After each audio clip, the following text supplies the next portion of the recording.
Barry here. Happy Homebrew Wednesday. I don't know if I'll post this on Wednesday night or Thursday, but it'll get up for this week. I did brew with my brother this past Saturday night, the Bro Time IPA. Being that we hadn't brewed with his equipment in a while, he has basically just, basic homebrew equipment that he could do, mini mashes, partial mashes. He doesn't have, a mash tun or all the stuff I have. But, it was great to brew with him. So it was a little hectic here and there, going from brewing on my system to back to his system. But overall, at first we thought we didn't hit our gravity. We thought we were 10 points off. And then I was like, okay, maybe my refractometer needs to be recalibrated. So I took a gravity sample. And some of you may have seen the picture on Facebook that we did hit our numbers. It was Beersmith said 1.067, and we hit 1066. So basically, I don't count 1 point as missing our numbers. Very close. What happened? One faux pas, which you'll see in the video. The only thing we did was I think we pitched the first of the 2 vials of the San Diego Super Yeast when the beer was a little warm. So although then, we did it at Saturday night, so then, we didn't pitch till like 12:30 in the morning.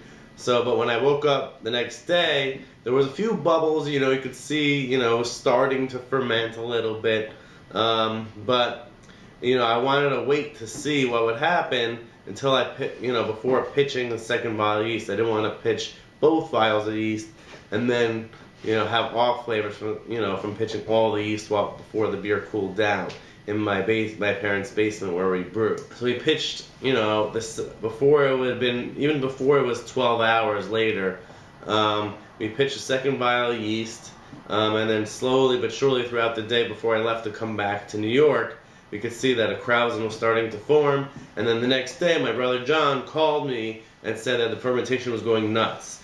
And he was a little worried because, he hasn't seen it go that nuts with the blow-off tube in a while. So, he was a little worried, but I told him it was all okay. Make sure there's enough water in the jug with Star San solution, where the blow-off tube is going to, and it'll be fine. So I don't have video of it going crazy, but I do have some footage of brew day / a little clip of explaining this in more detail, showing you the beginning of the krausen development. Hey, BrewTubers, Barry here from the Brewed Palate. Get another brew day footage for Homebrew Wednesday, as I told you guys last week in Homebrew Wednesday 13. I'm brewing a single IPA called Bro Time IPA with my brother Jonathan. So we've done the mini mash, steeped the grains. I'll post the recipe with this video. And I actually added an extra ½ pound of carapils, just because we had to order a pound from Northern Brewers. I'm like, you might as well add a little extra carapils, add a little more bittering hop just to even things out, and so now we're bringing this 3 gallons up to a little over 3 gallons up to a boil. And then as you see here, I have the colander in another bowl to drain the grains, and then whatever wort is in the bottom here will go back into the boil once it's done draining. And so that's the deal. And I'll be back to you once we're adding the malt extract. So we're going to be adding half the malt, 6 pounds of malt extract in the beginning of the boil, and then with 15 or so minutes left to add the second half of the 6 pounds of malt extract just to get optimal hop utilization. So that's the update for this first part of brew day, and we'll be back soon. Cheers. Okay, we're going to start adding the malt extract again. We're adding the first half of the malt extract now, and then the second half later. The ring went in. What ring? The bottle. I got it. Take it. Oh, almost got the ring from the bottle in.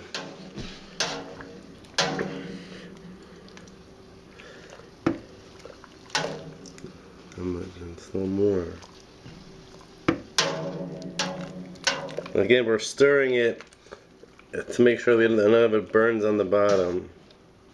I don't know.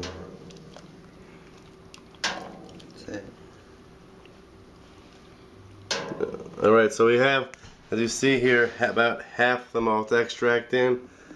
And let's put a little droplet more in. Bring it back up to a boil, and then we'll add in our 1 ounce of nugget hops for the 60-minute boil. That definitely darkened the wort quite a bit, so.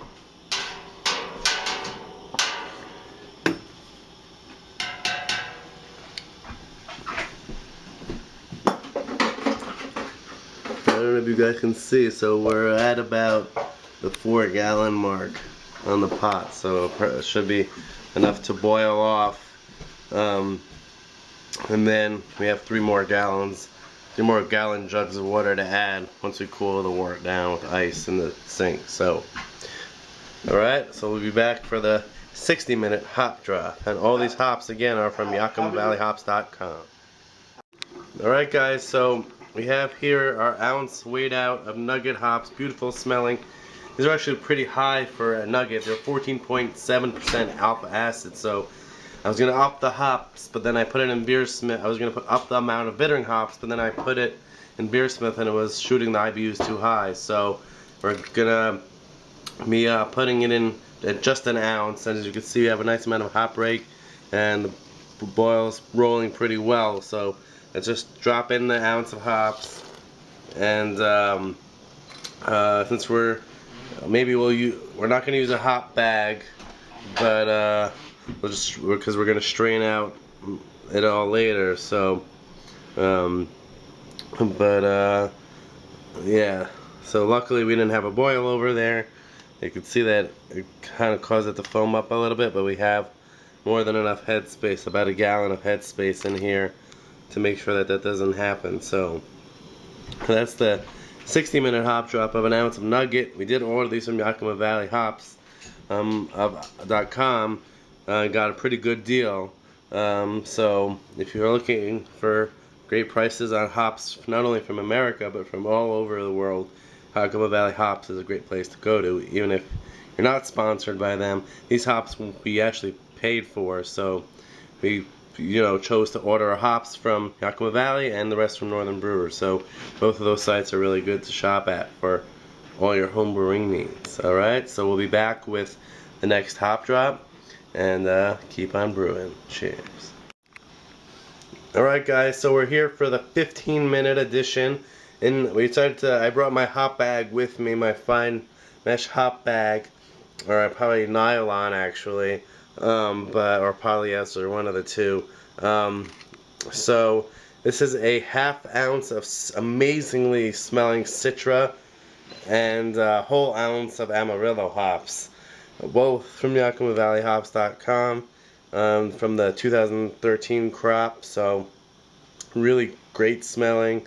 So we're just gonna add that in. As you see, it gets nice and soaked, and then, as usual, tie off or put the rope from the bag on the side there so it doesn't get lost and pulled down into the beer. But we'll take our brewing spoon and push it down a little bit, make sure all the hops get wet, and yeah, that's our 15-minute hop drop of a whole ounce of Amarillo and a ½ ounce of Citra. Cheers. Okay guys, we're here for the 5-minute hop drop, adding all these additions from the 15-minute on. So we have a 15, a 5, and then flame out. So me and my brother are propping the bag open. Here in our scale bowl we have ½ ounce of Amarillo and ½ ounce of Citra. So we're just gonna carefully pour it into the really hot bag and then tighten it up again and then put it on the side of the pot handle. So everything's going to plan so far. Now we have to, for a second actually, shut off the pot and add in the other half of the malt extract before I forget. Alright guys, so we just We just added in the Flame Out edition, which was ½ ounce of nugget, ½ ounce of Amarillo, and a whole ounce of Citra. So lots of citrusy goodness, and a little bit of pine from the nugget, and it smells amazing. And we're gonna let that whirlpool or steep for a good 15 minutes or so. We did add yeast nutrient and the Wolfach tablet as it was coming back up to a boil, and let it boil for an extra minute or two once it got back up to a boil. So all the hops are in there, all the malt's in there, all the malt extract, and the wort that was created by our mini mash. And we'll get back to you once we're cooling it down, and of course when we add the yeast. Cheers. Alright guys, I don't know if you could see that, but we hit our numbers a little low. Right now it's at 1066 or 1064, so exactly where we wanted. We thought we filled up the fermenter a little too much, so we took a gravity sample instead of just a refractometer, which was giving us some wonky readings. We thought it was really low, but now according to this it's perfect. So it's a really nice red color. It's really cloudy now, so there'll be a more amber color once it's done fermenting. But we took the sample after we added the yeast and saw that it was too full and possibly really low gravity. So I have another vial of the San Diego super yeast, which we'll probably pitch in the morning once the wort cools down a little more, because at this point at 1:24 a.m. it's a little warm. So I'd rather wait to pitch a second vial of yeast, and when it's a little more of a healthy temperature, than risk, a really estery, off-flavory fermentation. So that's the update for now, and it's another brew day in the books. Cheers. One thing we did do is that we really strained even a lot of the gunk at the bottom and proteins out of the bottom of the pot through the strainer into the funnel, into the carboy. So there's a lot of gunk at the bottom and floaties throughout the beer, throughout the wort. It's not beer yet because it just started fermenting, but it's through. I've seen some bubbles in there where the star sand water is, but I don't think it hasn't been a full 24 hours yet. It's only been about, I don't know, 15 hours, but it's definitely fermenting, as you see a nice krausen forming. So I'm not worried about that. But since we strained so many of the proteins from the bottom of the pot in there, that's why there's a lot of gunk. So we might actually lose more beer than usual. We might only, instead of having like 5 gallons or 4.5 gallons into the secondary, you might only have 4 gallons or maybe even less. But we're only dry hopping it for a week anyway, so the extra headspace shouldn't make a huge difference in the secondary. But I just wanted to give you guys an update. A nice, good-looking krausen is forming, and bubbles are going off in there. I don't know. Try to get one. See, as you see, so there are bubbles going in there. We're pretty nicely right now, so it's really gonna probably take off officially and go crazy in the next few hours as it gets closer to the 24-hour mark. And I don't know how many updates I'll be able to give you on this beer because I'm in New Jersey now, and as you guys know, I live in New York. So the next time I come here, it'll probably be to help my brother bottle, but I'll try to get him to film some footage and then post it on YouTube, and then I'll download it and then include it in another Homebrew Wednesday, especially if he films transferring to secondary in a couple weeks. But that's our IPA right now. It's actually pretty much a clone of the first ever IPA I brewed all grain, the same hops, just malt extract as the base with some other malts to make a mini mash. So yeah, so it's getting off to a pretty good start. And another thing we did was, since when we pitched the first vial of San Diego super yeast, as you see here, it was a little warm. We waited to pitch the second vial because instead of making a starter, we just got 2 vials of the San Diego super yeast. And with the first one, it was pretty warm. We could see signs of bubbles in the morning.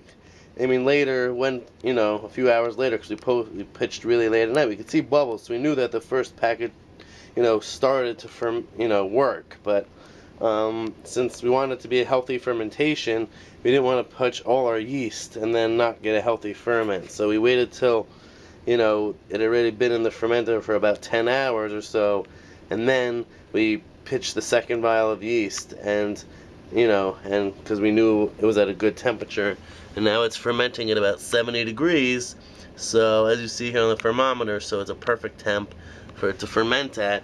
I'm sure it'll warm up a little bit, once it really starts going crazy, but we're definitely getting some bubbles in there, and getting off to a pretty good start. But the only caveat is we of straining so much of the proteins in is that we might lose a little beer, but overall pretty good. So let's go back to the live update. Cheers. In terms of my home brewing at home here in my apartment, I haven't decided. I still haven't decided which beer I'm going to brew next. The Wiesenbach. I know last week I kept saying Dunkelweizen, but it is a Wiesenbach modeled slightly after Schneider Brewing's Aventinus, or my triple. I have been going on Beersmith and just playing with the recipes a little bit, because to get them really dialed in for their style or for what I'm looking for, so that when I go to Bitter and Esther's, my local homebrew shop, I'll get what I want, and instead of saying I think I want the beer to taste this way or have these malts. I really want to have the recipe dialed in enough before I actually go buy the ingredients, because especially with the triple, the candy sugar is pretty expensive, so I want to know that I have the right amount of candy sugar, the right amount of malts, the right amount of yeast, all that stuff, ready to go before I spend the money. And in terms of craft beer, I should say that I am drinking Smutty Nose's Dirty. It's just spelled D-U-R-T-Y. It's a hoppy brown ale, which is pretty close to Dr. Shed's Indian Brown if you've had it. But this is really fresh. It was bottled on January 4th of this year, so it's only a few weeks old. It's tasting awesome. This is a new addition to their seasonal lineup, I believe, and it was originally a short batch series, but the reason I'm drinking it now is because I recorded a pour clip for it, because I am finally going to start posting the videos that I filmed with Patrick Fondler, the New York brewery rep for Smutty Nose Brewing Company. So for either that video is going to come first, the first video, which is an interview, is going to come first, and then Homebrew Wednesday, or vice versa. But either way, you'll see both. And last week on Thursday, like I was saying, I did film with one of the founders of Maine Brewing Company at Blind Tiger. Although both of the interviews are going to be the video is going to be a little hard to edit, because I was filming inside in Blind Tiger and the lights were dim and people knocked into the tripod a little bit, because I didn't want to take him outside because it was too cold to film outside. So the information will be there. I just don't know how. I'll just try to edit the video as much as I can. And then with Christine Sellis at the Artisanal Imports event, I did record an interview, but people walked in front of the camera, whatever. So we'll see. I'll try to string together those two videos for you guys, because I really enjoyed the experience of meeting both one of the founders of Maine Brewing Company and Christine Sellis, and enjoying some of those great Belgian beers. So that's that.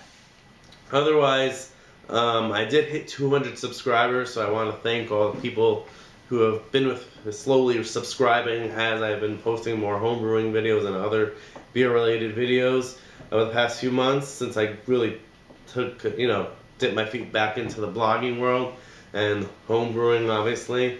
So right now, I'm not sure when I'm gonna start a homebrew contest with Bitter and Esther's, or just for myself, with the help of Bitter and Esther's, because with all this talk about the Sjporr experiment, I don't want to get another homebrewing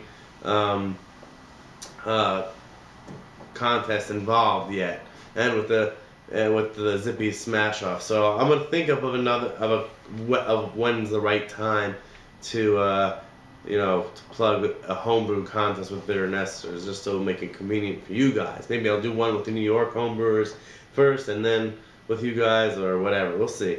But I've been watching the videos from you guys from your ideas for the Sjporr experiment, and I really do want to participate in that. So, my favorite idea of all of them, or the one that really keys into what I was thinking, is Paul Wicksteed from Time for Another One, who had, and I forgot one other person who and forgot who else talked about this. I think Adrian Woodhouse or something. Someone else from New Zealand spoke about it, about like kind of X Factor beer, that we all love the beers we brew and we're so passionate about them. Like, it's, instead of pigeonholing everybody, you have to brew this style or this base recipe, why not, let everyone show off a little bit, and brew their best beer, brew that they love, and then, based on everybody's, knowledge and experience with the styles, they'll rate it, and then, and once all the ratings come in, you'll group the styles, and then, everyone should maybe give, 2 ratings. One for the style. Let's say someone brews a double IPA or a pale ale.